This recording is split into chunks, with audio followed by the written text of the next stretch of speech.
Dr. Carr, so you're a chemist, and I imagine you deal with millions of chemicals on a daily basis. Nice. And one of them must be hydrogen sulfide, right? Well, it's certainly one of those, yes. So tell us about what hydrogen sulfide is, and how is it formed, and what does it do?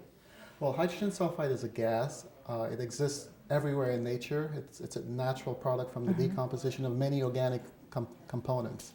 And it can occur in marshes, salt marshes, naturally in garbage, waste that's improperly disposed of, from sewage waste, and from animal waste. Those will be maybe 4 of many ways of forming hydrogen sulfide. And it's that smelly kind of gas, right? The hydrogen smell that we often perceive. It smells like very similar, the equivalent to rotten eggs. Right, that, okay. Yes. I know that smell. So now tell us, how is it formed? Well, it's formed by many different mechanisms. There are reductive mechanisms primarily for forming hydrogen sulfide. In your body and in mine, there are things like cysteine, which are natural organic proteins that has sulfur as part of its constituent. If it goes through any biological degradative cycles, you can break it down to form hydrogen sulfide, which is a gas that's evolved from that reaction. Now, is it harmful to people? Yes, it is very harmful to people at concentrations that are elevated. Okay, and what would be a allowable concentration?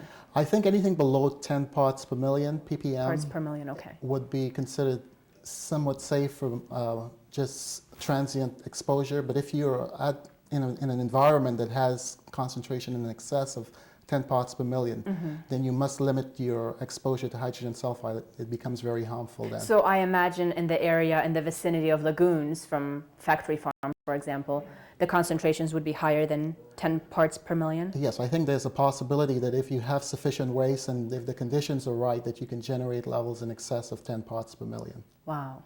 Now let's talk about ammonia, which is probably another chemical that you deal with a lot. Yes. Is it harmful to people? It certainly is. It's a very strong base, and it will cause significant tissue damage and exposure. I think people use it for laundry in the homes and for cleaning. Yes. And I think on the labels it does state that you should use it in an environment that has sufficient ventilation. Right. So you do not want to be exposed to it for a very long period of time. Okay, and when you say tissue damage, are we talking about the lungs, the lung tissue? The lungs, all of the soft tissue, your eyes, the lining of your throat, things like that. And how is ammonia formed? Ammonia is also formed by reductive pathways. There's nitrogen that's present in proteins. Again, we always keep going back to proteins as the source of a lot of these natural components. And is ammonia present in factory farm lagoons? It certainly is. It's one of the byproducts of the degradative cycle of these types of animal waste sites.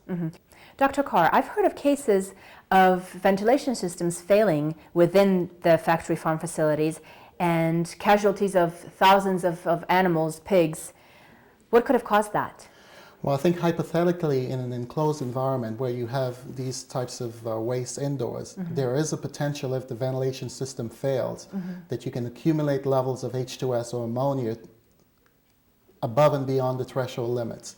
And under those circumstances where you have hundreds of parts per million, not 10, but hundreds of parts, 2 orders of magnitude greater concentrations, you can have the effects that we see, which are acutely toxic. Okay, effects. so now assuming that these gases are what caused the deaths of pigs, if they're so toxic to animals, would they be also toxic to humans? Well, yeah, I think by analogy they would be toxic. The mechanisms in terms of its harmful effects are the same in humans or animals.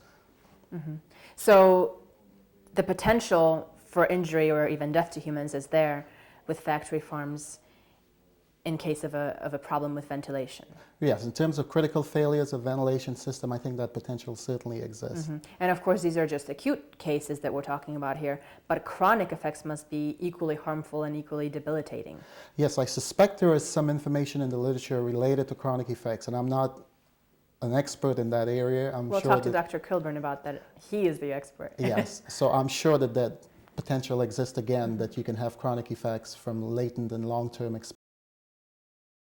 Yeah, my name is Chuck Lamoureux, and I'm an environmental consultant. I've been a consultant for over 35 years in the environmental field, and we deal a lot with toxic air emissions and risk assessments for. Okay. So you do research about the quality of air and the possible effects of pollutants on people and animals, I suppose. So tell me, you're familiar obviously with hydrogen sulfide and ammonia toxicity and levels in the air. Tell me, where possibly could you find concentrations of hydrogen sulfide and ammonia that would be too high for safety or that could be detrimental to human health?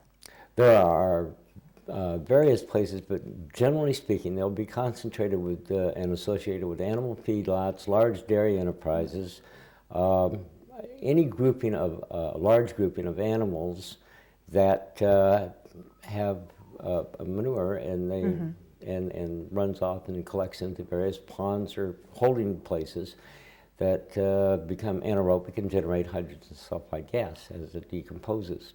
Now, the toxic effects that we talk about, you can have acute toxicity and chronic toxicity. Can you tell us a little bit about the symptoms? Yeah, ammonia and hydrogen sulfide are fairly similar with the acute effects. You'll get tearing of the eyes, you'll get nausea, you'll get headaches. Chronic effects, especially with ammonia in high concentrations, you develop into pneumonia. With hydrogen sulfide, we're now finding out that it may have some neurological effects that are adverse, even at low doses, but over some extended period of time.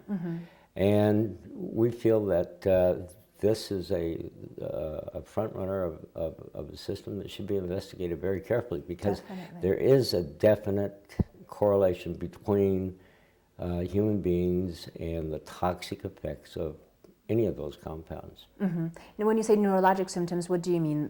Things like seizures or memory loss? It could be both, Wow. yeah. And I believe that's what Dr. Kilburn is looking at and testing for. Now, you obviously think this hydrogen sulfide poisoning issue is a huge issue.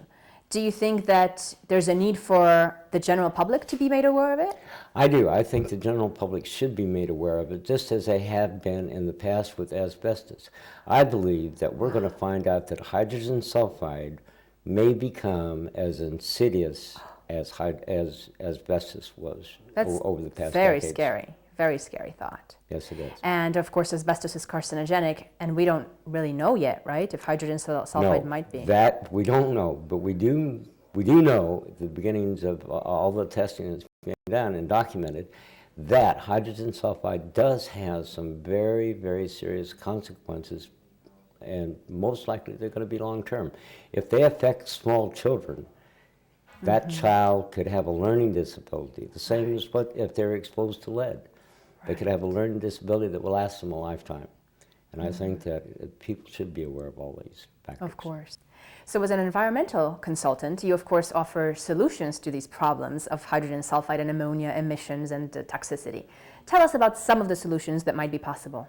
Well, in your factory farm incidences or the giant feedlots where they already gather the waste products into a single place, it's really very easy to do, because all they have to do, with the materials that are available, they can cover that lagoon. I don't care how large it is. They can cover it or break it down into several smaller ponds, cover it, capture the emissions, and then they can capture the methane that's off of it, use that as a renewable source and run as an energy supply, and at the same time they can get rid of the hydrogen sulfide, ammonia, and all the other toxics through various methods of air pollution control devices. That sounds like an easy solution. Would it be expensive to do? Not necessarily, no.